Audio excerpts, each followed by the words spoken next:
If you told me 10 years ago you're doing this, I would be horrified. Now I am more honored than I've been in a long time in memory.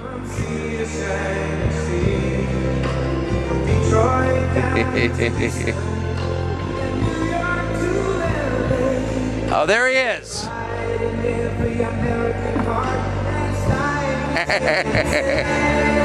Ladies and gentlemen, President Donald J. Trump.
Thank you, Mr. President. Well, thank you. Thank you.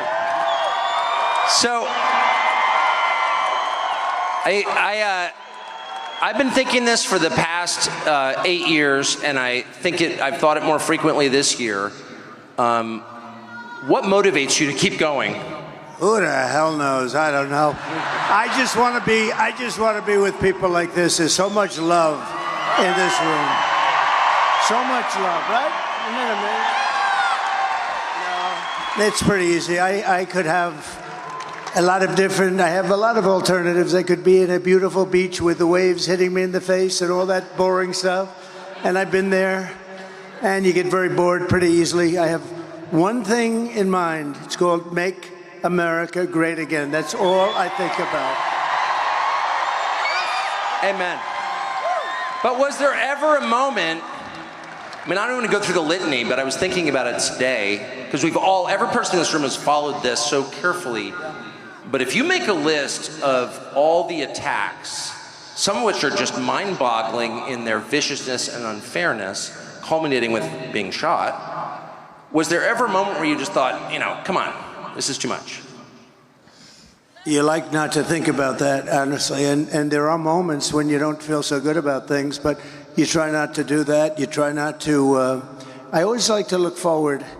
I don't like to look so much in the present. I don't like to look in the past so much, other than you have to learn from the past. It's history, you have to learn, otherwise you're a very foolish person. But I like to look forward. I like to think of the positive. I think you have to have a sort of the power of positive thinking in a way. And I don't know, it's just a mission that I'm on. I felt we did great in the first election, 2016. We did much better in the second election. Bad things happened, bad things happened. And had I not done well in the second, I would have said, all right, that's it, because, you wouldn't have done well. But I knew how well we did. And now, she said, you're right about that. But, no, but if I didn't do, we got millions and millions more votes in the second election, which rarely happens to a president. Usually they get less. Almost all the time they get less. Obama got less. Barack Hussein Obama, he got a lot less. And had we not done well, but I knew how well we did, and I said, well, let's see how they do. And I waited around for a year, and I looked at these people, and Biden was grossly incompetent. I saw that. His vice president wasn't even a discussion. She came in last. She was the first one to get out of the Democrat primary. She was, I guess, number 22. I think there were 22 people, and she was the last. She was the last or first out, if you want to look at it that way. She never got to Iowa.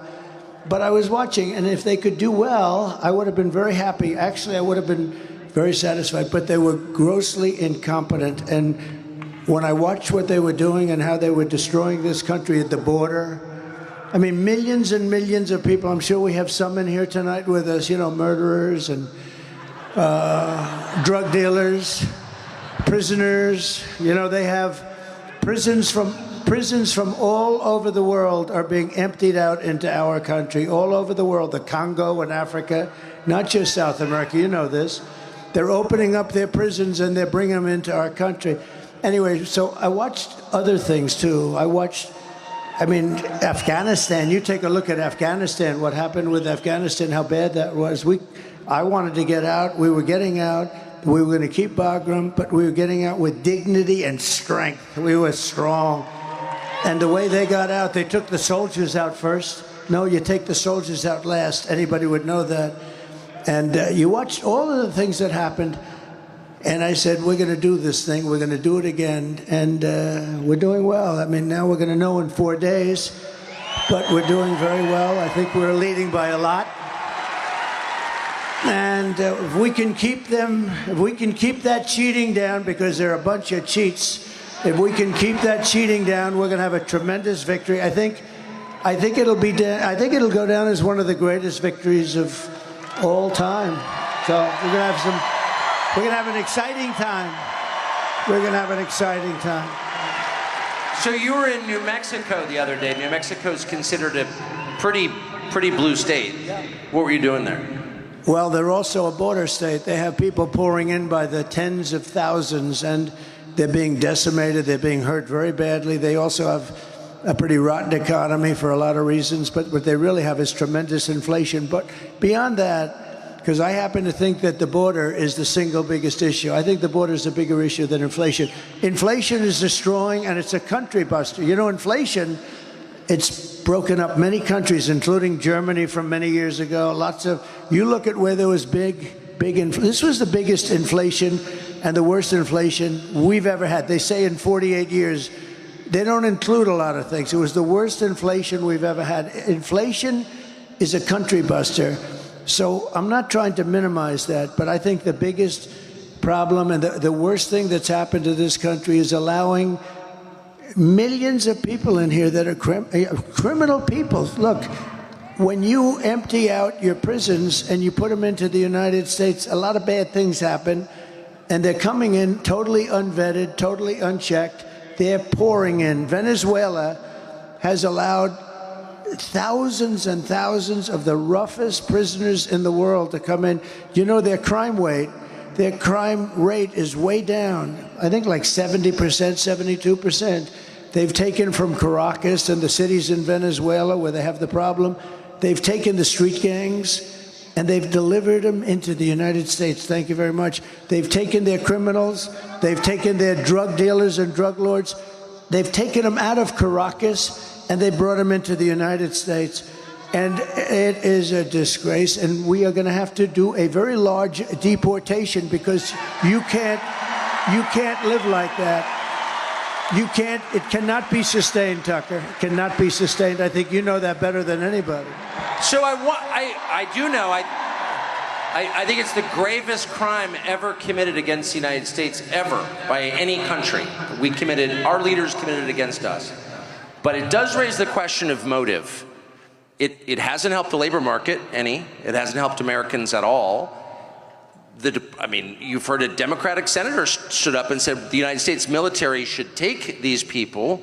We should give them guns. New York City has given them guns in the police department. You wonder, what is going on here? So it's the hardest thing. You know, in business, and you like to go and where you started from, you sort of like to understand where the other side's coming from. So here you're looking at something. Why do they want men in women's sports? And, you know, I've been doing this now. I was very proud to say I wasn't a politician, but I guess after a while you're sort of a politician. I think you qualify, yeah. And, you know, so, I hate to say it, but you like to know where the other side's coming from. And I'll say, why do they want to have men, and they're so emphatic about it, men playing in women's sports. You see what's happening in volleyball, what's happening in swimming, what's happening in weightlifting. How about weightlifting, where records that stood for 18 years, are being broken like by hundreds of pounds. The whole thing is crazy. Then you say, why do they want to have transition? I call them transition operations by the thousands. If you just say, well, I'm thinking about it, they throw you onto an operating table, and you say, why do they want to have that? Who wants that? Who wants to have open borders, they're all the same thing. They don't make any sense. We're the party of common sense, right? Because I think we're really the party of common sense. And there can only be a couple of reasons. Number one, they're stupid. Well, they're not stupid, because you can't be stupid. No, but you can't be stupid and be that good at cheating on elections, okay? Because they're great at that. So they could be stupid. They could also hate our country. They could hate our country. They may hate our country. They may not even know it. A lot of people don't know it, but and the other thing is they want to cheat on elections by signing these people up. And they are trying to sign people up. They're trying to sign people up that don't even know what country they're in, okay? So that's the other thing. So it's one of those three things. Nobody really knows. But you'd say, okay, so I've been doing this for a while. I've never had anybody, I've had people come up and say, gee, it would be great if you could get the taxes down. Gee, it would be great if you could do this. It would be hundreds of things. Nobody's ever come up to me and said, it's really important to me that we allow men to play in women's sports. Nobody. Nobody. And yet, it's such a big deal. It's such a big deal. Wait, so you think the point may be just to destroy, just to break the country? It could be they hate our country. I mean, they may hate our country. And we deal with real scum. I mean, like a guy like Adam Shifty Schiff. He's a sleazebag. And he's probably going to be a senator, if you can believe it. But I call him Watermelon Head. He has no, he's unattractive, both inside and out. That is, no, but this is a really bad guy. This is a dishonest guy, not a dumb guy at all. He's got the smallest neck I've ever seen on a human being. He will never be a football player, I can tell you. But he's a smart guy, but he's just a sleazebag. There's nothing else you could. Should I give you a little example? I hope you will. I'm really enjoying this a lot. This gentleman happens to like my son, Don, I think, because he likes you. Now, maybe you don't, but he likes you. I have a son, Don, who's a good guy. He's a good guy. He's a wild man. A little wild. I would say he's a little wild. In a good way. But in a good way. He's a very good kid. And I read about, all of a sudden, he's involved with Russia. I said, but I know him so well. He's my boy. I know exactly. He knows less about Russia than the cameraman that's sitting right there who's never been. Don doesn't know anything about Russia. But one day, about, 2 years, 3 years before, a whole group of people met with a Russian lawyer having to do with the Nowitzki Act or something, having to do with child adoption. Crazy. But she was a Russian. Now, everybody in Congress knew this woman. But anyway, they go after him. Now, think of this. Russia was a major hoax, okay? It's now been adjudged to be a total major hoax. We had the Mueller Commission. We had everybody. It was a hoax. It was made up to justify why Hillary Clinton lost the election, which she wasn't supposed to lose. It was a totally... And it was made up by Schiff and Hillary and some other just total sleazeballs. And what happened is the fake news media, which is back there, you do know that. They're always around someplace. But what happened is the fake news media, what they said is it started with a simple move. How did you lose the election? It was Russia. And I'm saying to myself, wait a minute, I won this election. What the hell did Russia have to do with it? And then it went, and it was only supposed to be a one-day deal by the Democrats. In other words, it was going to, but the press picked it up and they liked it. They like, ooh, Russia, that sounds good. You covered it better than, you were funny. He'd go, Russia. He'd go crazy. But it drove you crazy, didn't it? Because you knew it was such a hoax. It was so insane, and all these people I knew believed it. It was such a hoax. They actually tried starting it up about 2 months ago. Did you see? It flopped. This time, the press just couldn't get away with it. I'll tell you about our lawsuit having to do with the Pulitzer. You know, we brought a lawsuit against, because they said, the New York Times, Washington Post, they got the Pulitzer Prize for accurate and beautiful reporting on the Russia hoax, you know, the whole thing. And I sued them, and it's doing very well, by the way. I want the reporters to give back their awards because they were wrong. There were plenty of guys that were right, like you and Sean, and there were plenty of guys that were right. But so I said, but here's the thing. So with shifty shift, see, that's the weave. See, we start. You know about the weave, right? Start. As long as you come back to the right location. So what happens? You understand that? Yeah. Somebody said, does he ramble? I said, I don't ramble. I do the weave. I cover many, many subjects. And you always come back to the right. That's genius. There's a difference between rambling and genius. Okay. So now getting back to the point. So I have a son, Don, a good guy, knows nothing about Russia, that has zero. And they went through millions of phone calls. There wasn't one call to Russia, et cetera, et cetera. So Shifty Schiff, Adam Schiff, a real sleazebag, he's at an intelligence meeting, and he's not supposed to be talking, but wherever he goes, the press is out there standing because he's provocative or whatever the hell, or because they figure they'll get something bad on me, which is probably much more accurate. So Schiff comes out. Now think of this, how bad a person you have to be. I have a son, and I love my son. I love all my children. You love your children. I mean, there are a couple of people that, who doesn't love their children? There'll be about 20 people out there. But I have a son, and I love my son. And he's a good boy. He's a good guy. You know Eric, you know Barron. I love my kids. I have good kids. But I love my son. And Schiff goes out. Now think of this. It was him and Crooked Hillary and some other people. They conceived of this hoax.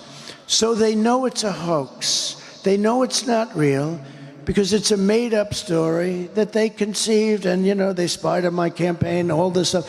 But they conceived of the story, so he knows the story is false. And yet he leaves an intelligence meeting, goes to the press, which is waiting outside, a lot of press, and he says something to the effect, Donald Trump Jr., the son of the President of the United States, will be going to jail. He will spend many years in prison for what he's done to our nation. And think of how bad you have to be. He just said that an innocent kid is going to go to prison on a story that's a bacocked story. It's a made-up story. And he said, my son, the president's son, is going to spend many years in prison. I called my son. I said, hey, Don, how's everything? Are you okay with this? He said, Dad, I don't know what they're talking about. He meant that. He said, I don't know what they're talking. I didn't want to get into it too much because I didn't want to make him nervous. And I said, well, you don't know anything about Russia, do you? He said, Dad, I don't know anything. I have nothing. I don't know what they're talking about. So think of this. It turned out the Mueller report, and I tell you, it was an amazing thing that happened because I had 18 radical left lunatics, and I had Mueller who didn't know where the hell he was, okay? You saw that in the hearings. But think of this. I had no chance. It was a stacked court, but I had an angel in that court. I had somebody that wouldn't allow them to do what some of the sleazebags that you know, and you know who they are. Somebody on that court, and I think I know the person, high-quality person, and would not allow them to do what they would have loved to have done, is convict even though you're totally innocent, you didn't even know what the hell. So we were exonerated fully. There was no hoax. There was no anything. We were exonerated fully. But just think of it. Just think, and the Mueller report came out, and it was a complete exoneration, but here's a guy that made up a story that tried to put my son in prison for years. And he knew the story was false. They made it up. how bad a person do you have to be? And I heard the son of the President of the United States is going to jail, and he'll be there for many years on a story. Now, how would you feel if you're the kid? I mean, you're a young kid and you're hearing this crap. Just think of it. But how bad do you have to be? So you know it's fake because he made it up. And you know, he's a storyteller too. You know, he writes little bullshit stories. You know that, right? But I just think they're really, we have some, and you know, I talk about the enemy from within, and they do have, they're the greatest con people in the world.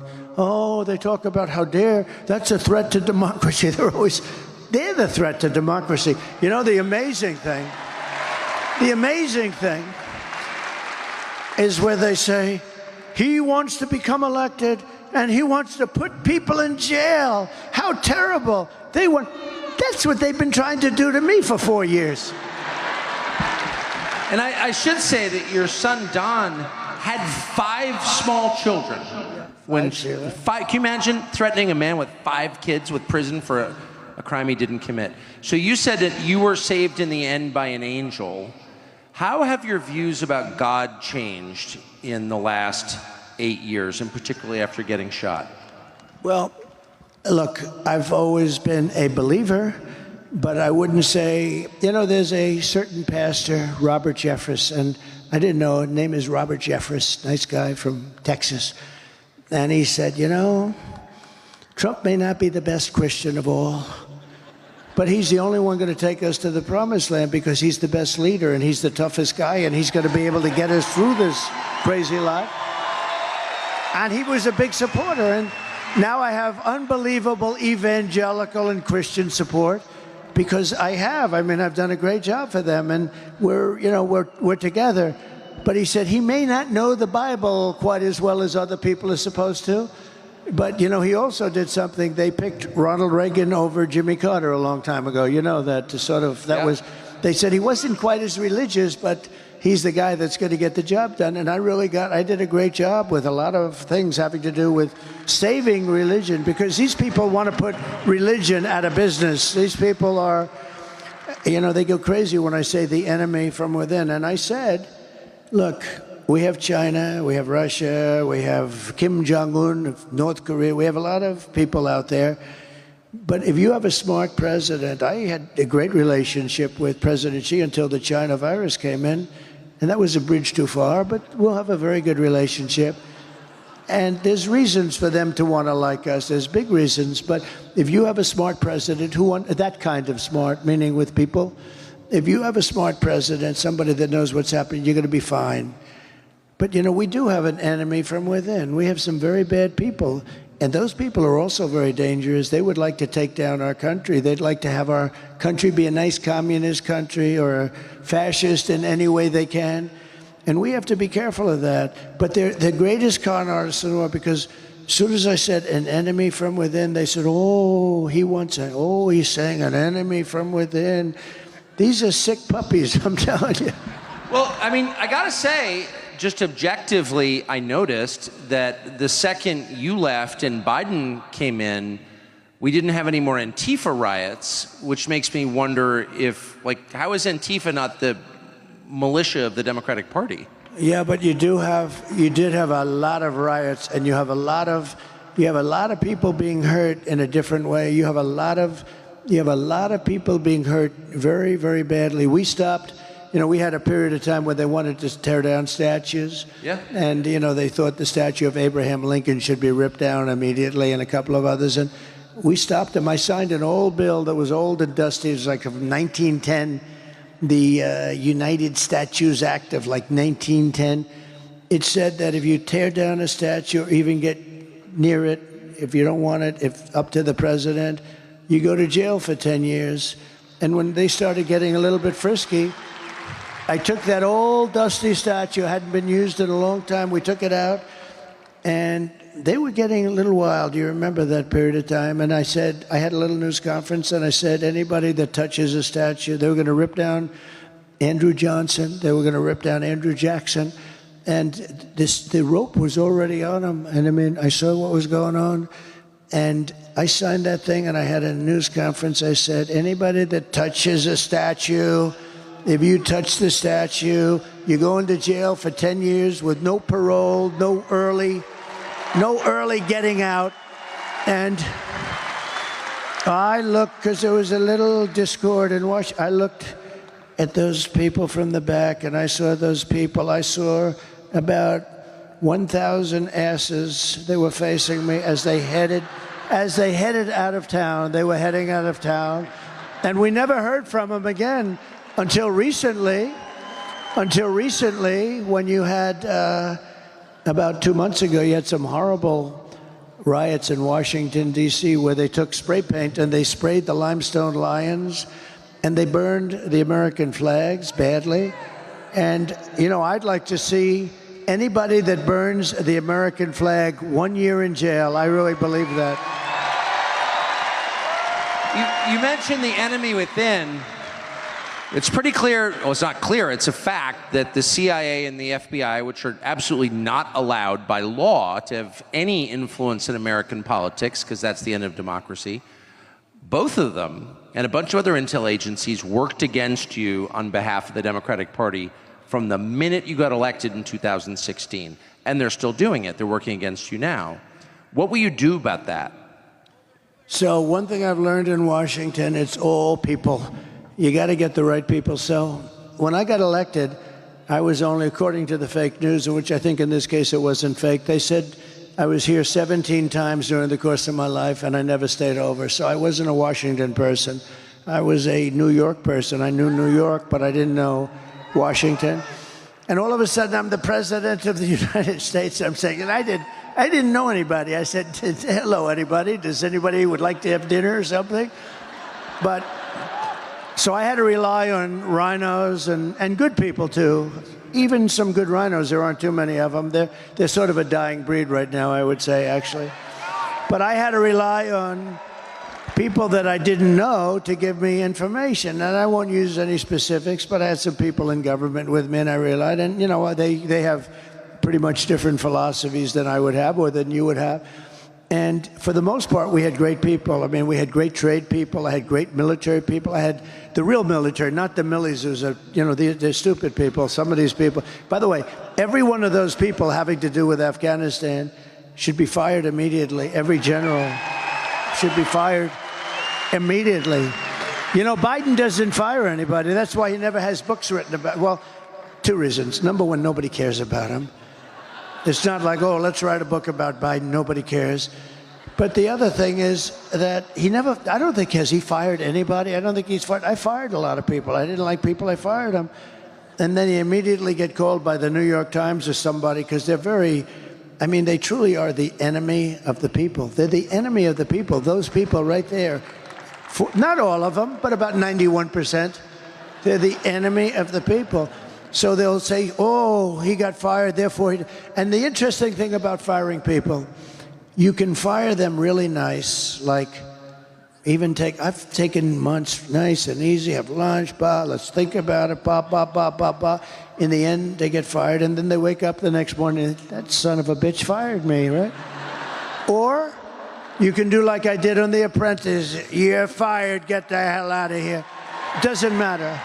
When you fire somebody, you fire somebody. I've learned after years, you might as well just fire them. Then I do another thing. I say, and I wouldn't do that again, because I'm a nice person. I don't want to hurt somebody.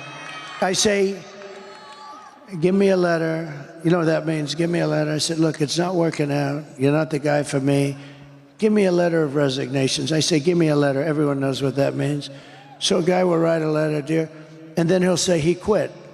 And that's okay. That's what I'm, you know, the problem is when that happens with me, it's always a big story, so-and-so quits.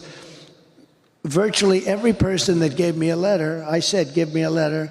Virtually every person that quit, they only quit because I said, essentially, you're fired, get the hell out of here. But I want to be nice because I'm not looking to fire somebody publicly. I wouldn't do that anymore. I'm just going to say, if somebody doesn't work out, and no matter how good you are, you always have people that don't work out. It's interesting. Sometimes people, you think they're okay, maybe not so great, they turn out to be great. And sometimes you say, this guy is going to be phenomenal, and he turns out to be a stiff. But I had some people that were, you know, like a guy like John Bolton. A friend of mine calls me after I put him on. He said, don't hire that guy. He's no good. He's bad news. He's dumb as a rock and all that stuff. I said, it's a problem, but I like him for a different reason. He's the one that got Bush, him and Cheney and a couple of other of these lunatics. They got them to go into the Middle East and to create war in the Middle East, to spend $9 trillion. Remember, I used to say, don't go into Iraq, but if you do go in, keep the oil. Well, they went in, but they didn't keep the oil. They didn't keep anything. You know, Iraq is a massive oil country. They have $400 billion right now.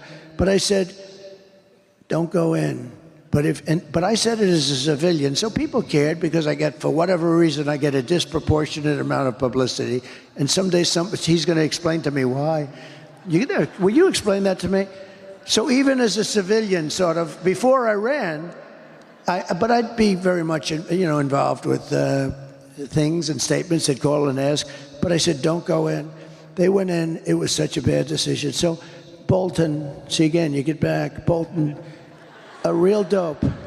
But I thought he'd be great because he was so stupid. He was like a boiler. Every time, if somebody shot down a little tiny crappy drone that cost about $15, he'd want to go to war with Russia. I said, no, I think he was great for me, though, for a period of time because he was a nut job, and everybody, I could see his face get red with that stupid white mustache, and he'd be ready to explode. And this was good for me. I went to Kim Jong-un in North Korea. I took this moron with me, and he never said anything. But when Kim Jong-un saw him, he said, oh, shit, I think the guy wants to go to war. So he was great for me to negotiate with. The same thing with Russia. You know, when Putin saw him, I'd be very nice. I'd say, hi, Vladimir, how you doing? And then Putin's, you know, 2 rows back, and he'd see that moron, and he'd say, holy shit, this guy wants to go to war with me. And I got a lot of what I wanted. You know, we killed, as you know, the Nord Stream 2. I killed Nord Stream 2. That's the other thing that's great. Their PR sense, their political sense, very interesting. They love to say that I was a friend of Russia, I worked for Russia, I was a Russian spy. These people are sick. The biggest job Russia ever had is Nord Stream 2. This is the biggest pipeline like in the world. Goes from Russia to Germany and all over Europe. I killed it. Nobody would kill it but me. I stopped it. The thing was half built, dead. Then this, obviously, look, in all fairness to Biden, he was dumb 35 years ago. He was a dumb guy. It's true. It's true. But he comes in and he approves it, but he stops the Keystone pipeline, which really we need. That's our pipeline. But think of it. Wrong country. Yeah, but think of it. It's rough. It's rough stuff. He stopped. I said, wait a minute, it's supposed to be the other way. Let Keystone go, but stop the Russian pipeline. And I went to the Germany and the different countries, but mostly Germany, and say, so let's get this straight.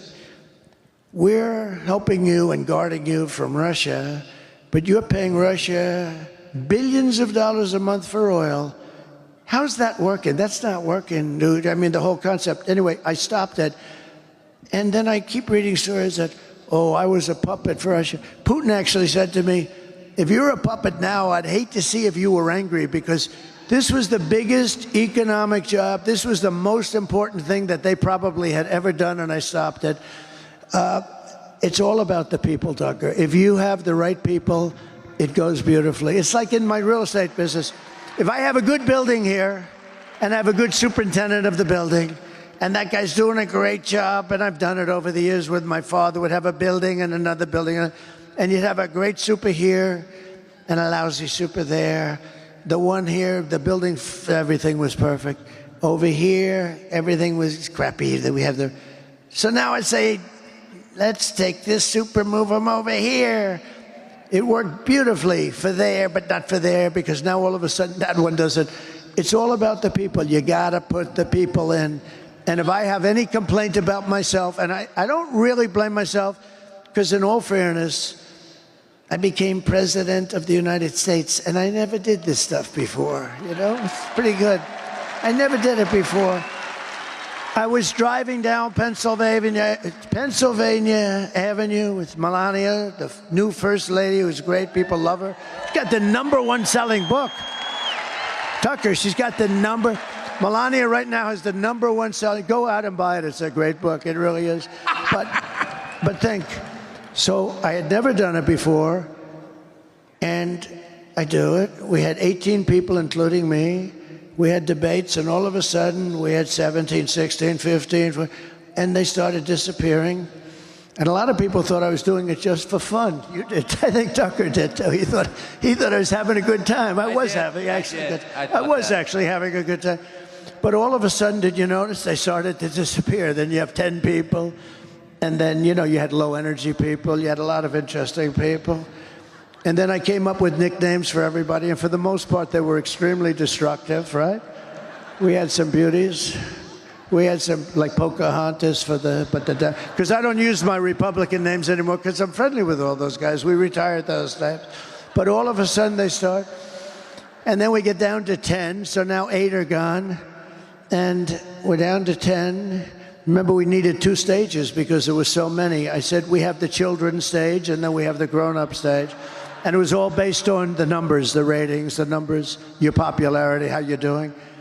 So then we're 10, then we're 8, then we're 5, then we're 4, 3, 2, 1, right? And all of a sudden, I'm the nominee, and everyone thought I didn't want to be, but I did want to be. Don't let them tell you that. They said, he didn't, all these geniuses, they said, he didn't really want to win. He's extremely upset that he would, no. If you're going to play, win, and some people were surprised. But you heard that I didn't want to win, and I was miserable that I won. No, that's a false story. That's their own misinformation, a term I use a lot, and now they use it all over. I always say misinformation, disinformation, and now everybody says that, so I don't use it anymore. But what happens is I end up being the nominee, and then I watch the other side, Bernie Sanders and Crooked Hillary go at it, and it's Crooked Hillary. And all of a sudden, I'm fighting against Crooked Hillary Clinton, who's a smart woman, much smarter than Kamala, but doesn't lie as much. Hillary was a liar, a horrible scoundrel, but this one lies so much. And she's a low IQ individual. She doesn't even know she's lying, I'm telling you. This is not what you want for your president. That has nothing to do with me. This is not what you want. She's a very low IQ individual. She's dumb as a rock, and you can't have that. You can't have that. We love our country too much. You can't have it. We just went through 4 years of it. You can't have any more. A country can only take so much. And then I won, and so the point is that I never did it before, right? I'm president of the United States, and I was never even a politician before.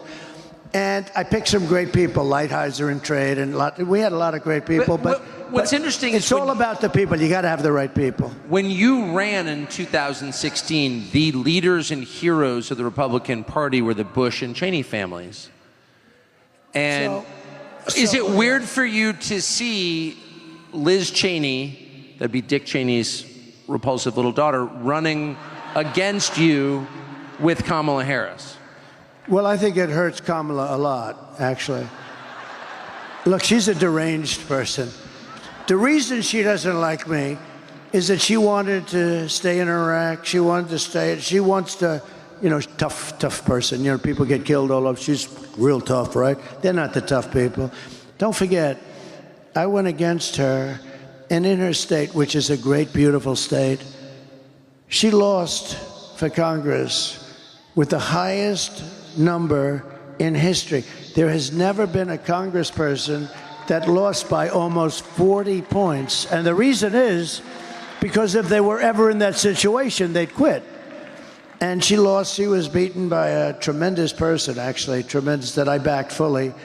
But the reason she couldn't stand me is that she always wanted to go to war with people. I don't want to go to war.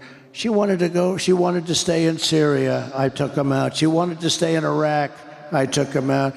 I mean, if it were up to her, we'd be in 50 different countries. And you know, number one, it's very dangerous. Number two, a lot of people get killed. And number three, I mean, it's very, very expensive. That's why we owe $36 trillion. We go, you know, it used to be you go to war, to the victor belong the spoils, right? In other words, if you beat a country, you own that country, you take the oil. We go to war, we bomb the crap out of it, and then we leave. You know, it's almost like, what are we doing? What's going on? We bombed the whole Middle East, and then we left.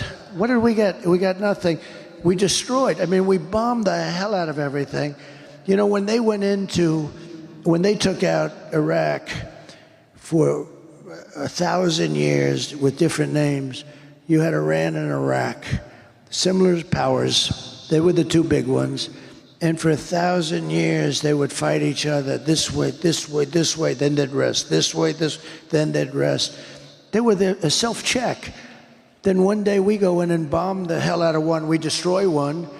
And then all of a sudden, Iran has the whole Middle East to itself. And by the way, right now, Iran has Iraq. Iraq is like a subsidiary of Iran, all right? We did so many bad moves. And her father was it. You know, her father was... I was very critical of her father for years. I'd never met him, but I'd say anybody that went into the Middle East I thought was stupid. And they say, convinced Bush. Bush, oh, he was another beauty.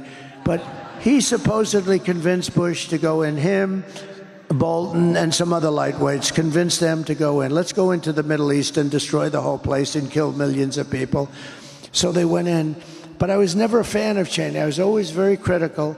And when I announced that, I was very critical, actually, not personally, but I said, he made a horrible mistake. What are these people doing? We spent $9 trillion with a T, not even with a B. Normally I say not million, billion, but now I say not billion, trillion. We spent $9 trillion bombing the hell out of the Middle East. And what the hell did we get other than lots of dead people, including our people? We got nothing. So I was very critical of him. And then I announced I was running, and I was shocked that he was one of the first people. He endorsed me immediately. I said, that's amazing. But he had something that was very interesting. He had Scooter Libby. I mean, these are little stories that are interesting. Scooter Libby was a man that could have done great destruction to Bush, and they left him behind.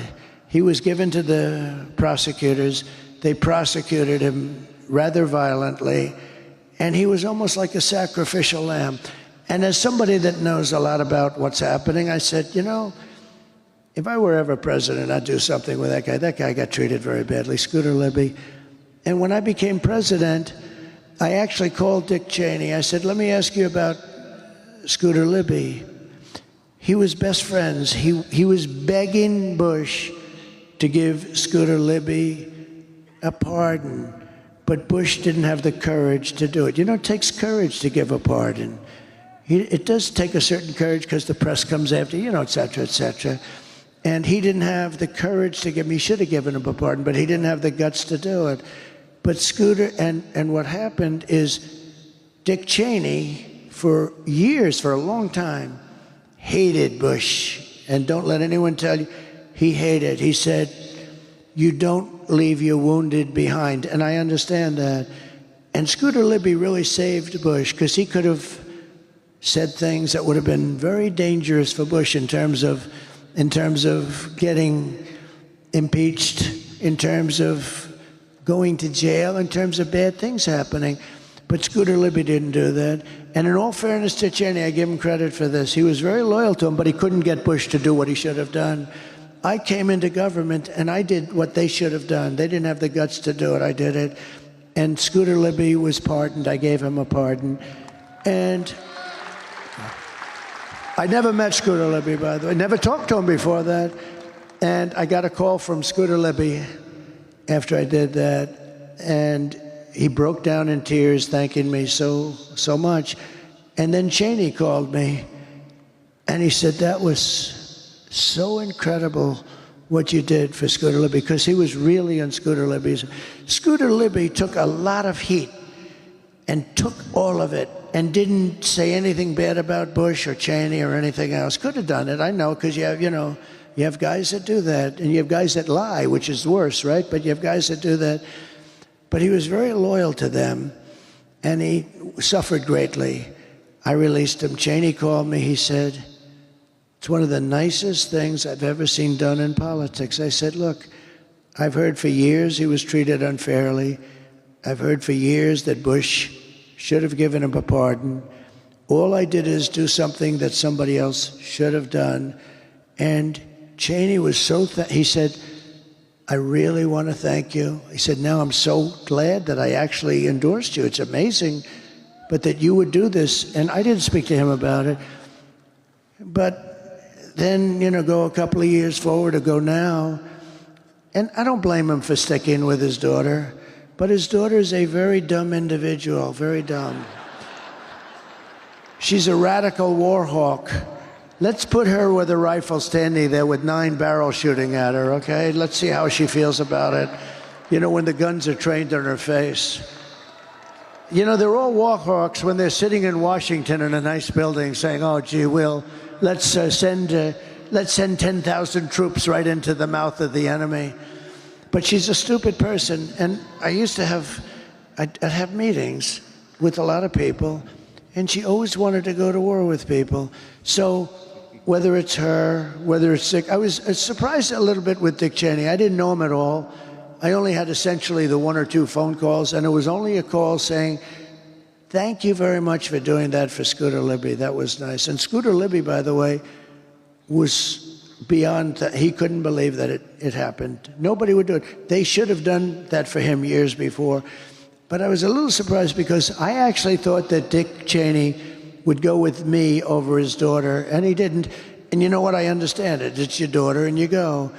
But she's a bad person. One other thing, they had the J6 committee, and I say this for the fake news back there. They learned a lot of phony things, like that I took on, when I was in the car, take me to the Capitol, I said, according to this young lady. And then they said, sir, we won't do that. Well, number one, if I said it, they do it. But I had 2 people, Secret Service guys, both extremely rough guys. One was like a karate champion, one was a weightlifter. She said, I grabbed the one by the neck, and when I was rebuffed, I went over to the other one, and I grabbed him in a chokehold or something. And actually, no, but how ridiculous, okay? Just not my thing. You would know. Hey, we can be tough, but it's not my thing. I wouldn't do it. I said, actually, can we go down to the Capitol? They said, sir, it's better if we don't. This was before anyone knew there was a problem, because there's a lot of people and it's going to be tough. Probably not. And we had more people than I've ever seen up at the ellipse, up on top. And a small group went down to the Capitol. But I said, can you take? They said, sir, it's really a little bit tough. I said, that's okay. Whatever you think is. She had me grabbing the one around the neck and being rebuffed. And then I grabbed the other one. And I know them both very well. Bobby. I know Bobby wins, Bobby. And they're good. And they're good guys, too, but they're tough guys. I think they probably could have rebuffed me. I'm a little bit older. But friends of mine love the story. They said, leave the story. You sound like the toughest dude around. It's a great story. But it was totally made up. It was all made up. But here's the end result. The J6 committee, they call it the J6 Select Committee, like select. They're not select, they're scum. So what happens, take a look at them, they're all political hacks. But here's the thing that bothers me. They found out all this stuff was untrue. They found out her story was untrue. The 2 guys in the car testified. It's ridiculous, they said. It is ridiculous. Can you imagine? They also, I think, said it was the Beast, and it wasn't. It was one of the other ones. But you can't even get your hands through. But to think that I would be taking on 2 nice young guys simultaneously. all right, saying, I'm ripping one and ripping the other. They're crazy. And then I went back to the White House, which I love, and I started throwing hamburgers all over the place. Okay. Finish the story. He says, what happened is terrible. They went a year and a half, and Kevin McCarthy, who's a very nice man, he made a mistake because we wanted Jim Banks and Jim Jordan on the committee, and so there'd be like 8 to 7 or something. And called me on this. He said they didn't want Jim Jordan. He's a fighter. They didn't want Jim Banks. He's a fighter. And so Kevin said, we don't want anybody on the committee. We think this committee's a sham. And I understood that was good for a day, but for the 2.5 years, we had nobody to fight for us. In other words, we had a committee. You know who was representing us on the committee? Crying Adam Kinzinger and Liz, the moron Cheney. That was who was on the committee. So these were the two Republicans. Kinzinger, who was a total whack job, and Cheney, who was worse than him. This was so they talk about it was a bipartisan, they call it a bipartisan commission. And I think I'd never liked the idea of not, because even if you didn't have Jim Jordan, who's very good, and Jim Banks, we have a lot of great people that would have been good, and they would have, they would have mixed it up. End result, like, they finished their report, they burned and destroyed and deleted everything. Everything. And nobody, and you know why? Because they found out that Nancy Pelosi, it was her fault. She didn't put the security. I offered 10,000 National Guard or military. They found out it was Nancy Pelosi. They found out that the stories about me attacking two very tough guys that are slightly younger than me, just a few years, that wasn't true. They found out that much of it wasn't true, and they were very embarrassed. So the Unselect Committee, I call it the Unselect Committee, which I always thought was a great name because it was a select, I call it the Unselect Committee of Political Thugs.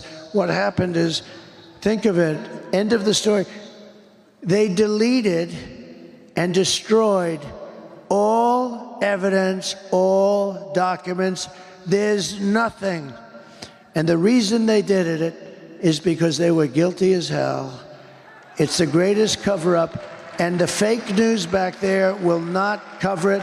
They've never even, I think, done a story. In other words, when you go into court, we want that information. There is no information. It's been destroyed. Everything's been destroyed. We have a very crooked government. Remember that. And we're going to straighten it out, and we're going to make it an honest government. So I have to ask you about the pardons. I keep hearing you're considering pardoning Hunter Biden. Is that true? And if so, why? No, I mean, I've never... look, I don't like the idea of what's happening. I don't like it at all. They've weaponized government, but they've weaponized it against me like nobody's ever been weaponized. The big case was the documents case. We won the case in Florida. We're winning other cases, too.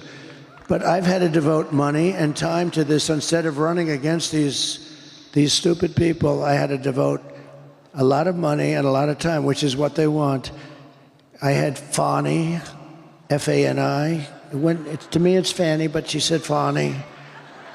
I think she changed it once she became the DA. She wanted to put a little French accent on Fani. And her lover boy, Wade, who was hired for like $1 million because of his expertise in whatever the hell law, RICO. But he never did a RICO case. And then they would take sailing trips like 6 times during the year, 6 times. Who the hell goes away on a sail for 6 times? Nobody. And he got paid a lot of money. He took that money, they took trips. You know, there's a whole thing, but that's just one. They totally controlled it. They control the Manhattan DA's office. They had their man in the Manhattan DA's office. He was there. They put a man in the Manhattan. They put a man into the Letitia James' office. They had a guy running the whole thing. It's all run out of Washington. They went after, in the Attorney General's office, they had people, but think of it, they went after their political opponent. That's never happened to any great extent. Maybe a little bit someplace, I don't know, nobody knows of it. But it's never happened to any great extent in this country. It happens in banana republics a lot, and it happens in third world countries, but it's never happened. They went after their political opponent. So it's hard to believe that I'm winning, it seems, by a lot. If they don't cheat too much, you know, we found a lot of things over the last 3 days. You've seen that. We found a lot of votes, and in a certain county, in York County, Lancaster County, you know, we found a lot of bad votes. There were 2,600 votes that happened to be written by the same pen, same hand, same signature, same everything. Maybe there's an explanation for that. 2,600 votes. But we found a lot of stuff, but we're seeing to work it out. But think of it. It's hard to believe that I'm winning the election by a lot. Now, we got to keep the cheating down. We got to keep their cheating. I love you too, darling. Thank you. We got to keep their cheating down. But think of this. With all I've been through, with these animals coming and what they've done to this country, how they've hurt this country between the borders and between the weaponization. And think of it. I'm leading by a lot. I'm leading in every single swing state with all of the stuff they've done, where I've spent millions of dollars. I've spent millions of dollars on legal fees. Half of my time is taken up by this. They can campaign. Half of my time is taken up. And they're the dishonest ones. They flip it. They're the dishonest ones. But it's hard to believe. I said to somebody last night, can you believe the numbers came out last night? I'm really leading by quite a bit. Now, a lot of things can happen. Who knows? It flips, maybe. I don't know. But I'm leading by a lot. I said, can you believe I'm leading by a lot, and what they've done to me, that I'm leading at all, that I'm even living, is almost hard to believe. These are bad people. So you've expanded and changed the Republican Party, and one of the amazing things that I have learned is that Republican voters really care about issues I didn't realize they cared about, like clean air, clean soil, clean food. You've won, somehow, the full-throated endorsement of Bobby Kennedy, lifelong Democrat, who's now like a full-time surrogate for you. He's a very, very good man, too, by the way. So what's that going to look like after you get elected? Well, you know, I feel interesting about this kind of stuff. I like to, number one, get elected. I hate to talk this stuff. A lot of people, they set up, I know that even when I ran, Hillary had an office set up where they were interviewing all the, I don't want to do that. I want to get elected first, and then we'll cram a little bit. But, you know, I don't like doing it. No, I remember she set up this big office. They're interviewing people for jobs. And actually, you're supposed to do it. But I want to win. I want to win in 5 days from now. It's almost 4 days from now, right? In 5 days from now, when we have a victory, we're going to have the best people. Here's the one difference, one big difference between now and 2016. I know Washington and the people through testing, real testing, better than probably any human being that's ever hired people. So I went from not knowing anybody and having to rely on, in all fairness, Mike Pence and many other people. I had Mike Pence, and I had others, and they would recommend people. Sloppy Chris Christie recommended some people. And I wouldn't have used him had I known. But you rely on people. And by the way, you know, I hate talking about this because we had mostly great people. Think of it. We had the greatest economy in the history of our country. We rebuilt the entire U.S. military. We defeated ISIS, and we had no wars. We cut more regulations than anybody in the history of the country times 5. And, but we had the best economy in the history of our country. I took in billions and billions of dollars in taxes and tariffs from China. I mean, we had an unbelievably successful administration. We were energy independent. We didn't need anybody's energy. We had so much oil, we didn't know what to do with it. And now take a look. 4 years ago, we were energy independent. Think of it. And today we're taking tar from Venezuela. They don't really have oil, they have tar. You have to heat the hell out of it. It costs you more to heat it than it does to sell it. But we are going to Venezuela. Think of it. Venezuela was like the enemy. We are now giving, I got a kick a month ago, you saw it. They foreclosed on his plane, but they give him billions of dollars. I said, that's okay. He's going to buy a much better plane with the money we give him, right? But we go to Venezuela for oil. We were energy independent. We have more liquid gold, that's oil and gas, under our feet than Saudi Arabia, than Russia. And we were going to be not only energy independent, within 6 months, we were going to be energy dominant. We started off at number 4. And when I left, 4 years later, we were number 1. We were much better and bigger than Russia or Saudi Arabia. Think of that. But we were going to be triple the size of both. And we were going to supply it to Europe. We were going to supply it to Asia. All over the world we were going to supply. We would have made a fortune. But then we had a little mishap with the election where I got more votes than any sitting president in the history of our country. You do know that. More than any sitting president. The only one that supposedly got more votes, and I wouldn't believe it, was Sleepy Joe Biden, who campaigned brilliantly from his basement.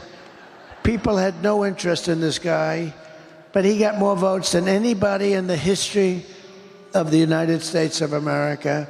So anyway, so bad things happened, but we had something going that nobody had. I mean, we had an unbelievably successful administration, but I also put in some people that, in retrospect, I wouldn't have used. But I had to rely on other people for recommendations. Now, I know everybody. I know the dumb ones, the smart ones, the weak ones, the strong ones. I think I know everybody, and I've got people that I think will be great. With that being said, you pick people and sometimes they disappoint you. Everybody knows that. And then you pick people and sometimes they turn out to be better than you thought. But for the most part, I tell you what, I think we have some incredible people in Washington. We really do. We have some great people, and I now know, I believe, for the most part, I know who those people are. Do you think Bobby Kennedy and Elon Musk will be influential figures, without being specific about what those roles will be, in your administration? Yeah, I do. I think so. Look, Bobby, let's talk two of them. Elon's so good. You know where he is right now? He's in Pennsylvania campaigning for me. Elon. That rocket ship, right? No, it's so great. He docked that big monster, 22 stories. I thought the sucker was going to be dead. It's a very crazy story. I mean, I saw it coming in on television. I was talking to I told the story tonight, but I thought it was I'm talking to this very important guy, not as important as Tucker, but important. A big shot. Somebody everybody would know. Talking to him, I'm bored, stiff. He's a boring guy. Oh, who is he? So anyway, no, I'm talking to this very big shot, important guy, and I have the television muted. This thing's going on. The whole thing was really boring. Then I see this monster thing coming down. I see fire all over, fire left, right, and I'm looking. I'm saying, "Hey, could you hold it a minute?" Yeah, sure. I said, I just want to see something. I put the phone down. I sort of forgot, and I didn't pick him up for like 50 minutes, and 5-0. And you know what? Because of the fact that I was president, and I very well might be president again, he held on the whole time. Can you believe it? But it's true. I pick the phone up. I say, oh, shit, the phone. Hello? hello? He goes, hello? The poor guy. But I had to see this. And I turn it on, I see it. Now you have to understand, it left, I saw it leave, and it was beautiful white paint. Now it's coming down, and it's just dark brown. It's coming down at 10,000 miles an hour or something. I think it's 10,000. It's coming down at levels of speed that nobody ever even conceived of. And it's all burned and where it's rough. But it's coming, and now it's turned around. It turns around. And you have the gantry, the big, beautiful gantry. And it's coming, and it's going to, I said, oh, it's going to crash, because you see at that bottom, this section right here, that sucker's, oh, I'm going, come on, baby. Come on. And I didn't know, actually, if I'm watching a science fiction movie or am I watching the news. I didn't know what the hell I'm watching. But I see this thing coming down, and all of a sudden, it's going into the steel, the big steel gantry up here. It goes to things like 20 stories tall, too. It's going to crash. I said, oh, shit, it's going to crash. Coming down. And the lower section, right, it's coming right, it's ready. And then all of a sudden, whoa, fire, flames come pouring out of the lower section. It's jets. And they're pushing it over right here. And then it comes down. And I'm saying, I mean, is that the coolest thing you've ever seen, right? Is that the coolest? If you don't think I want a guy like that working for us, so, we've got to cherish our brilliant people. They don't treat him right. We've got to cherish our brilliant people, because we don't have too many of them. Nobody does. Nobody does. So, Elon, talk Elon first. Elon wants to, by the way, I'm having a great time up here. Are you having a good time? This guy. Is he the greatest interviewer? He asked me one little question. I talked for 20 minutes, and they're going to say he's better than Larry King at his prime, right? It's an easy job. Is that the greatest? you're an easy interview. He is great at what he does. There's few like him, I will tell you that. So with Elon, here's a theory, and he's right, that there's unbelievable waste and fraud. Like, I saved much more than $1 billion when I came into the White House in one day, when I said I'm not going to pay that much to Boeing for Air Force One. And they ended up taking much more than $1 billion off the price. It took about a couple of weeks, saying I'm not buying it. No, I don't want it. But there's a plane that you're saving much more than $1 billion. And you've got thousands of things like that. Not as much, and in some cases, much more. They're building an aircraft carrier, the Gerald Ford. The thing came in at $20 billion for about $20 billion. And it doesn't work because they decided to use electric catapults that throws the planes off instead of steam. They decided to go electric. Why are they people that going all electric? By the way, I'd end the electric mandate on cars day one. You should have electric, but you got to have gasoline. You got to have everything. That'll come off on day one. Many things will be done on day one. Your head will spin when you see what's going to happen, the stupidity.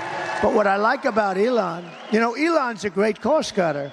And Elon thinks he can cut the costs of our government by $2 trillion. Think of it. That's the entire deficit, because it's now at a level. By the way, we have the biggest deficit we've ever had under this stupid group of people. But he thinks he can cut $2 trillion without affecting anybody, just through, and I think he can do that. I do. I believe that. And that's really what he wants to do. He doesn't want to work. He doesn't want to become a secretary of something. I'd love to have him, to be honest with you. But he doesn't want to. He's doing a couple of other things, like rocket ships. He sends, Tucker, he sends 92% of the rockets that go up are his rockets. Think of that. Russia, China, and us, 92% are him. And he's the only one. I asked him, I said, are you the only one that can do that? He's the only one that can land it like that. And he said it'll be years before they can do it. He's a great guy. He wants to cut costs. That's what he wants to do. He wants to save the country. He said that if Trump doesn't get elected, the country is finished because, he understands me. And I understand, I got to know him a little bit in the White House, but much more so over the last few months. He endorsed me. He gave me an endorsement that was so beautiful. He said, if Trump doesn't win, I think this country's finished.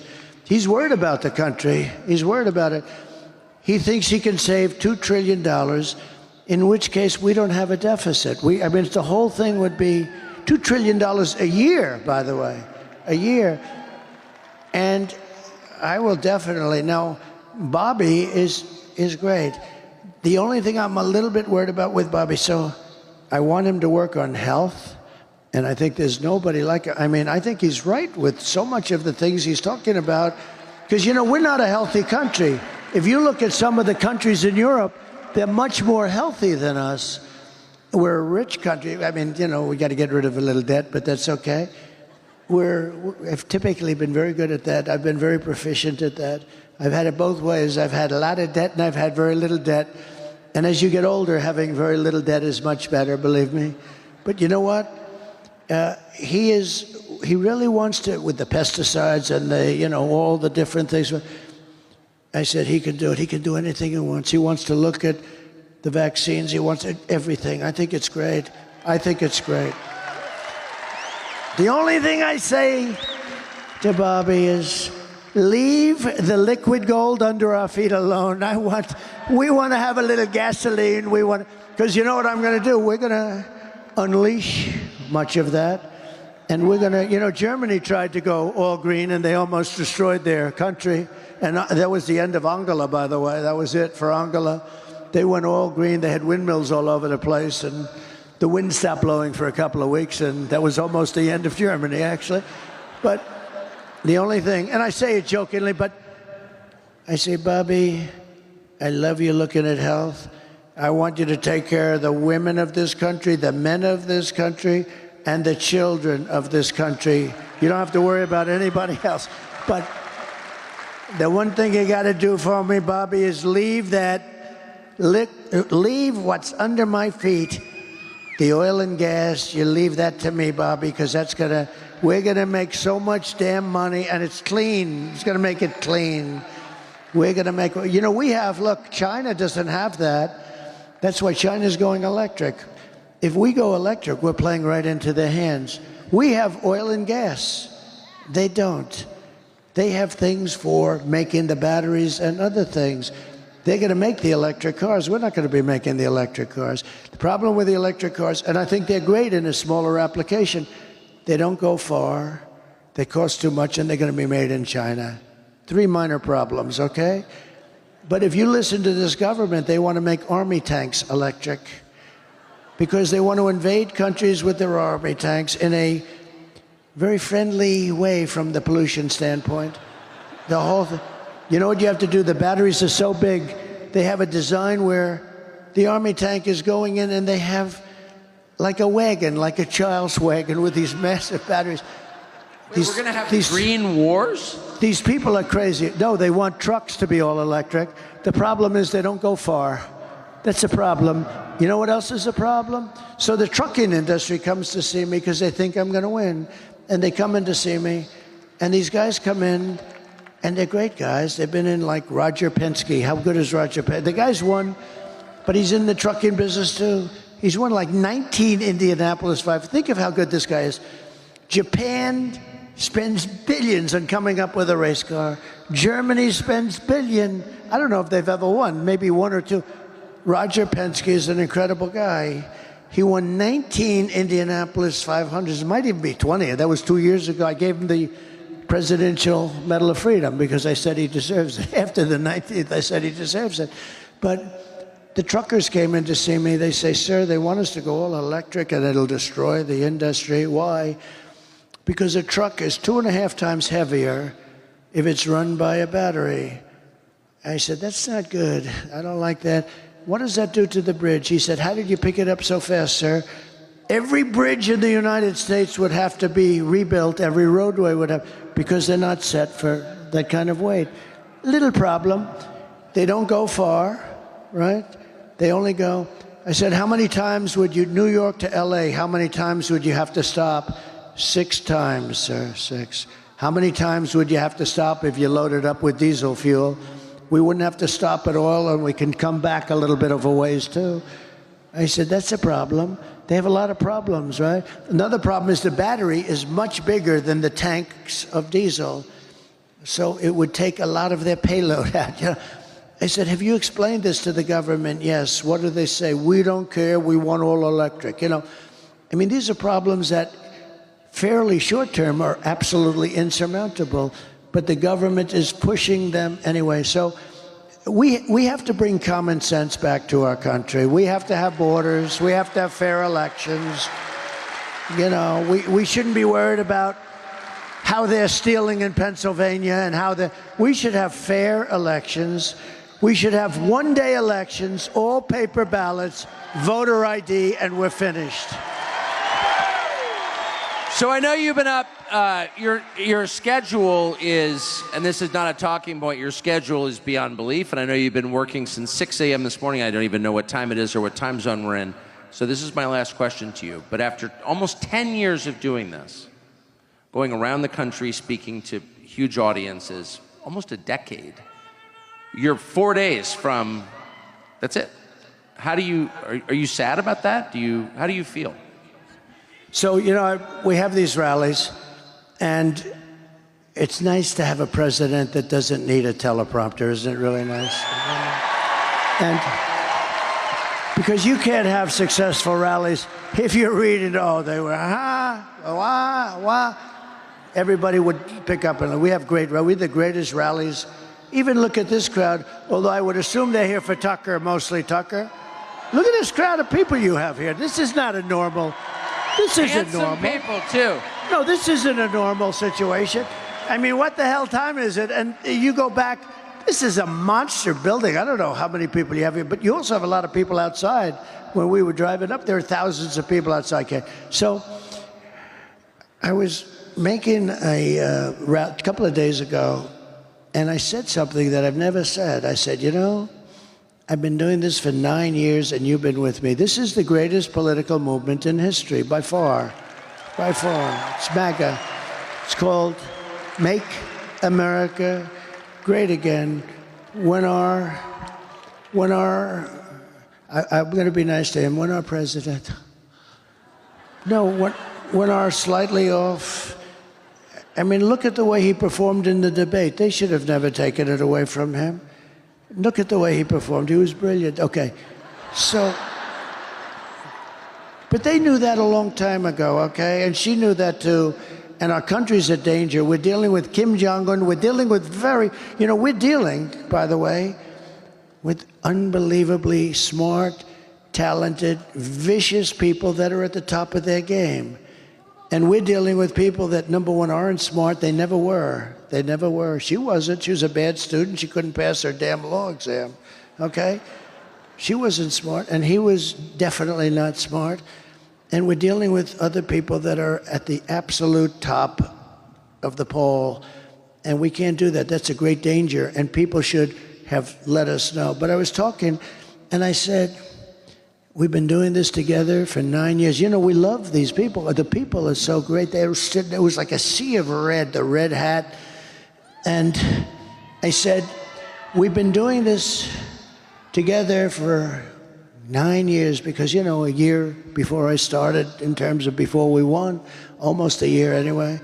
And I said, you know what? It's sad in a way because there's never been rallies like this. When that sleazebag said during the debate, she said, oh, your rallies aren't well attended and people leave. They don't leave, and they're really well intended. We can't get places big enough. And then I said, no, you know, the rallies are the biggest in history. We never have it, just like this is a part of a rally. We never had an empty seat, and nobody leaves early. And you know what? If I saw people leaving, you know what I'd do?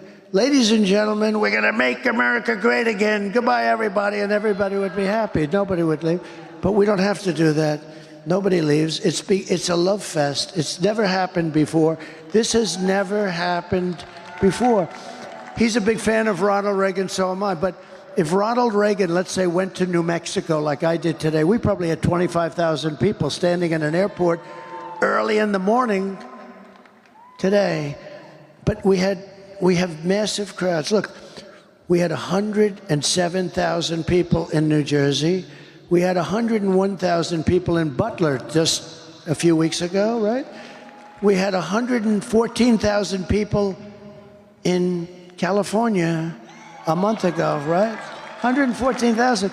The owner said, the person that has the land, a nice guy, he said, you get bigger crowds than these guys that play guitars. And I don't have a guitar. So this has been a love fest. But I said, and I meant it too, I said, you know, we've done this for 9 years, and it's sad. I never thought of it, actually. It'll never happen. It'll never happen again. It's never going to happen again. In 4 years, somebody's going to be running. Could be JD. It could be this one. By the way, he's doing a good job. The best. He's doing a good job, but it could be JD, and he'll have competition no matter what. But when you have a rally, they're going to have 250 or 300 people. If Ronald Reagan came back from the dead at the height of Ronald Reagan, if he went to California to have a rally, he'd have 250, 300 people in a ballroom someplace. We have 50, 60, 70, 80, 100,000 people. And in all fairness, we're late. I don't know. I have no idea. I've been doing this all day. I have no idea what time it is. But I know it's not exactly prime time for doing this stuff. And you look up into the rafters of this massive building, and you don't have, there's no empty seat. There's no anything. It's by the way, and for whatever reason, I can't explain the reason, but it'll never happen again. And there'll be somebody running, and he'll be the hot one next year, and he'll come here, and he'll go there, and he'll have 200, 300 people. That's what it's going to be. My consultants was telling me that. Said, we've consulted for 25 years. If we'd have 300 people, we were thrilled. If we'd have 200 people, we were thrilled. And you have like 30, 40, 50, 60. In South Carolina, we had 88,000 people. In Alabama, we had 68,000 people. It's an amazing phenomenon. And I'm not giving myself, it's just, I'm giving you the credit. You're tired of being the stupid country. We've become a stupid country. We're run by stupid people, and you're tired of it. So I said to myself the other day, Tucker, it's sad. And I was telling the people, because it'll never happen again. This is never going to happen again. I don't care. I just don't believe it. It's never happened in any country. When Biden got up with the red background, the pink background, and he looked like the devil, he looked so stupid, right? And he said, we will stop MAGA. MAGA, we're going to... I said, listen, you stupid bastard.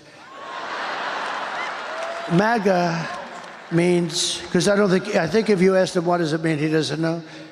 MAGA means make America great again. That's what MAGA means. So, for the first time, I never said it to anybody. I never really thought about it that much. But all of a sudden, it was down to like maybe 10 or 8 or 9 days, a few days ago, right? I said, you know, in 10 days, this will never happen again, because I'm not running again, and you're going to lose interest. We're going to meet, but we're going to meet on a different basis. We're going to meet on the basis of fixing our country, and we'll meet, but it'll be different than having rallies and having, you know, things where you have elections and all. It's never going to be what we've done together. We got to win, first of all, but we are leading. Just keep the cheating down. The only thing can stop us is the cheating. It's the only thing that can stop us. If we win, it's the biggest event in political history. It's the biggest event in political history. And there's something, and it's going to be the most important. I believe that the next election is the most important election in the history of the country. I really believe that. The one that's coming up in 4 days. But I said to myself, it's sad. I told the people. Some people were in the road, they're crying. They go, we have people that have gone to 200 and 250 rallies. We have the beautiful ladies of North Carolina. We have the front row Joes. I mean, we have people that have gone to hundreds of rallies. I said, this will never happen again. I don't believe it will. I don't think it'll ever happen again. And we'll get together, but it'll be different. We're going to get together and we're going to make America great again. We're going to fix our country. We're going to have strong borders, and we're going to have fair elections, and hopefully we'll get a fair press eventually, because that's a very important element. You need a fair press. He and I understand the press because you give them a story, you know exactly everything that happened, and they'll write it the opposite, like the exact opposite. They'll write it to actually hurt you. It's hard to believe. That's the other thing. You wonder, why do they do that? It's so bad. And they've lost such credibility. You know, when I first came to politics, the news, the press, had a 92% approval rating. Yesterday, it hit 14%. And I'm actually very proud of that, because I've exposed them for being a total fraud. They're a fraud. But hopefully they won't be a fraud for long. Hopefully that'll straighten out, because that's a very important, the press, a free press, a real press, is a very important part of greatness, of making a country great. They're almost like the glue that keeps it together, but they're also like, in a way, a police force that keeps it honest. But they're so dishonest that they have no credibility. Think of it. 60 Minutes asks her a question. And you know, I brought a lawsuit on this today. You saw that. 60 Minutes, because it's so wrong. She gives an answer that only a moron would give. You can give bad answers, but this was an answer that a person who is not a smart person, a person who got the lowest score, perhaps in the history of the bar exams, okay? You know, she failed the bar exam, okay? But this is a person, this is a very low IQ individual. This is the answer of a very low IQ individual. And by the way, I think everybody that runs for president or vice president should have cognitive tests. They should have testing because, you know, and I don't mean by age. Because, you know, some of the greatest leaders in the world were in their 80s, in the 80 period, because there is an experience thing and other things. Some of the greatest leaders in history, you look back, and I know many people that are in their 80s that are, I know one person from 80 to 90 made billions of dollars, and he was a failure for his whole life. And you know him, I'll tell you who it is later. But he was a failure for his whole life. But I said to myself, it's sad that in a way, this whole great thing that we've built is never going to happen again. But what is going to happen again is we're going to turn our country around, we're going to make it great, and we're going to be so proud of ourselves, because we have to save our country. Our country is going bad. We're a failing nation. We are, as I say, we are a nation in decline. We are a nation in very serious decline. And look at what these stupid people have done. They've allowed Russia, China, Iran, North Korea, and others to get together in a group. This is impossible to think. When I was a young guy, I always loved the whole thing, the concept of the history and all of the things that can happen. The one thing, and I had a professor at the Wharton School of Finance, but we had history classes also. He said, the one thing you never want to happen is you never want Russia and China uniting. We united them because of the oil. We united them. Biden united them. It's a shame. The stupidity of what they've done. Well, I'm going to have to ununite them, and I think I can do that too. I have to ununite them. But early on, I've read, and you've learned, you never want Russia and China, and they're natural enemies, because Russia has massive land and China needs it. Okay? They need that land. China doesn't have the land for the population. Russia has, if you ever look at the size of the Russian landmass, it's like 4 times or 5 times. Doesn't it have like 12 time zones or something? It's massive. They're a natural enemy, and we've allowed them to get together. It's such a dangerous thing. Another thing that we're doing is we're losing the dollar as the standard because of these people that are so, if we lose the dollar as the standard, that's like losing a war, and it'll never happen with me. There's no way that will happen with me. We got to put it back together. We cannot, that is like losing a war. So we're going to get together, and hopefully we'll get together a lot, but we're going to get together, and I think it's going to be very happy times. We're going to put our country back together, and we're going to make it the greatest country in the world again. And you're going to be very proud of all these rallies that we had. And I just want to thank you for being here so late in the evening. I've been doing this all day, and this guy is fantastic. President Donald J. Trump, ladies and gentlemen, thank you.